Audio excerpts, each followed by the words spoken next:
Hi all welcome back to our YouTube channel crazy నందూరియా treat. So ఈరోజు thumbnail చూసేసారు కదా, కూరగాయలు లేనప్పుడు కూర ఎలా ప్రిపేర్ చేయడం. సో ఈ ఆడవాళ్ళకి చాలా తలనొప్పి ఉంటుందండి, కూరగాయలు లేనప్పుడు ఏం కూర చేయాలో అర్థం అవ్వదు. సో అలాంటప్పుడు మీరు ఈజీగా 5 నిమిషాల్లో ఈ చింతకూర అనేది మీరు చేసేసుకోవచ్చు. సో ఎలా చేద్దామో చూసేద్దాం రండి. సో కావాల్సిన ఇంగ్రీడియంట్స్లో ఫస్ట్ వచ్చేసి కొబ్బరి అనేది కొంచెం తీసుకోవాలి. సో కొంచెం తీసుకొని కచ్చాబచ్చాగా చేసుకోవాలి, తర్వాత కొన్ని మిక్సీ వేసుకోవచ్చు. నెక్స్ట్ వచ్చేసి వెల్లుల్లి. సో వెల్లుల్లిపాయలు ఒక 10 to 15 తీసుకోవాలి. సో వెల్లుల్లి ఎక్కువ వేసినా చాలా బాగుంటుంది. ఓకే, సో నెక్స్ట్ వచ్చేసి ఆనియన్స్. ఓకే, ఎర్రగడ్డలు. సో ఎర్రగడ్డలు అనేది ఒక గడ్డ అనేది మీరు కట్ చేసేసుకోవాలి.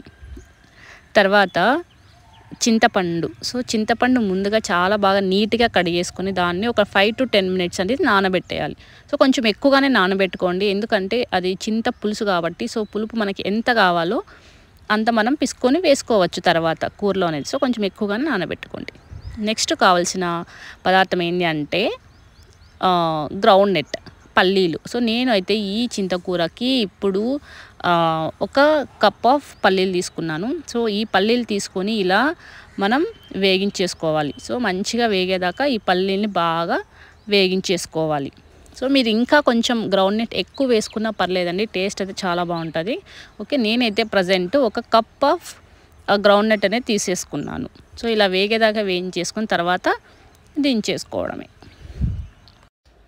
తర్వాత వచ్చేసి కొబ్బరి, తర్వాత గ్రౌండ్ నట్ అంటే పల్లీలు, వేరుశెనగ గింజలు, తర్వాత వెల్లుల్లి, ఈ 3 వేసి మంచిగా మిక్సీ పట్టేయాలి. ఇలా పొడిగా చూస్తున్నారు కదా, ఈ పొడిగా వచ్చే వరకు 3 వేసి మిక్సీ పట్టేసేయాలి. తర్వాత 1 tablespoon జీలకర్ర వేసుకున్నాను. తర్వాత 2.5 tablespoon ఆఫ్ మిర్చి పౌడర్ తీసుకున్నాను. సో కారాన్ని బట్టి మీరు వేసుకోండి. సో ఇది దీని పేరు చింతకూర కాబట్టి మనం పులుసు ఉంటుంది కాబట్టి కొంచెం కారం ఎక్కువగానే తీసుకోండి. సో పులుపు అనేది తర్వాత మనం యాడ్ చేసుకోవచ్చు కదా కారాన్ని బట్టి. తర్వాత కొన్ని వాటర్ వేసి మిక్సీ పట్టేయడం. సో ఇలా నున్నగా మిక్సీ పట్టేసుకోవాలి, ఈ కన్సిస్టెన్సీలో వచ్చే వరకు మిక్సీ పట్టేసుకోవాలి. ఓకేనా.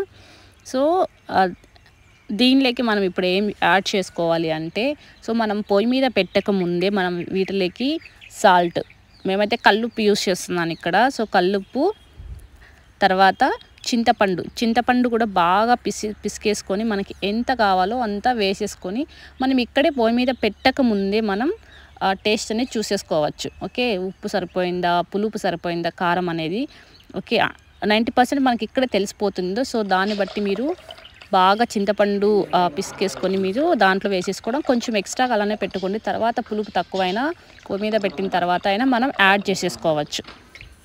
సో ఇలా మేమైతే మంచిగా పిసికేసి చింతపులుసు అనేది కలిపేస్తున్నాం, చూసేయండి. సో నెక్స్ట్ వచ్చేసి ఇలా కలిపేసుకున్న తర్వాత మనం ఒక గిన్నె పెట్టేసుకోవాలి. సో గిన్నె పెట్టేసుకొని పోపు వేసేసుకోవడమే. కొద్దిగా లైట్గా ఆయిల్ వేసేసుకొని తర్వాత ఇందాక చూపించానుగా తరిగిన ఆనియన్స్ వేసుకోవడం, కరివేపాకు, సాసవులు వేసుకొని పోపు పెట్టేసుకోవడం. సో అవి వేగిన తర్వాత మనం ఇందాక తయారు చేసుకున్న చింత పులుసును మొత్తం వీటిలో వేసేసి మనం కలిపేసుకోవడమే. ఓకే, కలిపేసుకున్న తర్వాత ఒక పొంగు, ఒక్కసారి 2 సార్లు అలా జస్ట్ పొంగు వచ్చి తర్వాత టేస్ట్ చూసుకోండి, ఉప్పు సరిపోయిందా, ఒక పులుపు సరిపోయిందా, కారం సరిపోయిందా చూసుకొని, ఇన్ కేస్ సరిపోకపోతే మళ్ళీ అవన్నీ యాడ్ చేసి కలిపేసుకొని ఇంకోసారి పొంగు వచ్చేదాకా పెట్టుకోవడమే. ఓకే, చూసేసారు కదా ఎంత ఈజీగా 5 minutesలో మనం చింతకూర అనేది రెడీ అయిపోయింది. సో కూరగాయలు లేనప్పుడు ఇలా ఈజీగా చేసేసుకోండి, no headache for ladies. Okay, so మీకు ఈ వీడియో నచ్చినట్టయితే please do subscribe, share and like. Thank you all, bye bye.